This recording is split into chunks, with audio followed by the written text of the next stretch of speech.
Hello everybody and welcome back to welcome to a new series on Dino's channel. This is episode 0 of my Pokemon Planet Nuzlocke. And if you're not familiar with the Nuzlocke rules, I will explain them more brief and more in depth in the description down below, and in my next video as well, which is gonna be episode number 1. Now why am I calling it episode 0 is because I'm not really actually setting off on my journey. I am, this first. Wait, hold it still. Oh, and hold it. Oh, there we go. Right, nice. So, this is gonna be, alright, so if you're not familiar with Nuzlocke rules, the most golden rule is that when your Pokemon faints, it is considered, like, unusable anymore. Okay, so that means that if, for example, while battling a trainer, my Pokemon suddenly faints, or I do like a bad move and then my opponent gets a crit and then it faints, you can't revive it anymore. So another rule is that you must name your Pokemon to get more attached to them, and you can only catch one Pokemon per route, the first Pokemon that you run into. But I'm running the species clause, which means if there is a living member of a Pokemon and that Pokemon is of the same species, of the same evolutionary family, you can't catch it. That means you can't have two Pidgeys, you can't have a Pidgey and a Pidgeotto, etc. So, I'm gonna go to the Professor Oak's lab to get my starter, and why is my phone so bad today? Anyways, there we go.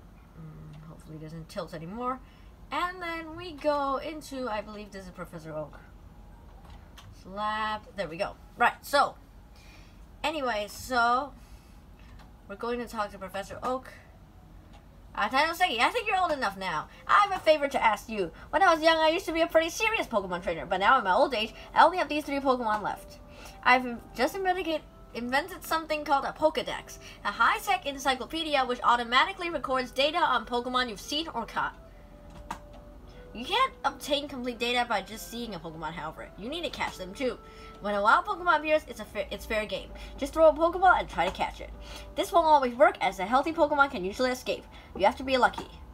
To make a complete guide of the Pokemon in the world, that was my dream. But I'm too old, I can't get the job done, so I'd like for you to fulfill my dream and change Pokemon history. Go on, choose your Pokemon and start your adventure. Good luck. Alright, let's choose our starter. Oh, before I choose my starter, actually, I would like to ask you guys all a question.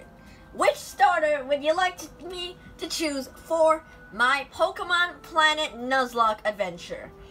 Alright guys, so there will be 3 links down in the description below, and you will vote for me.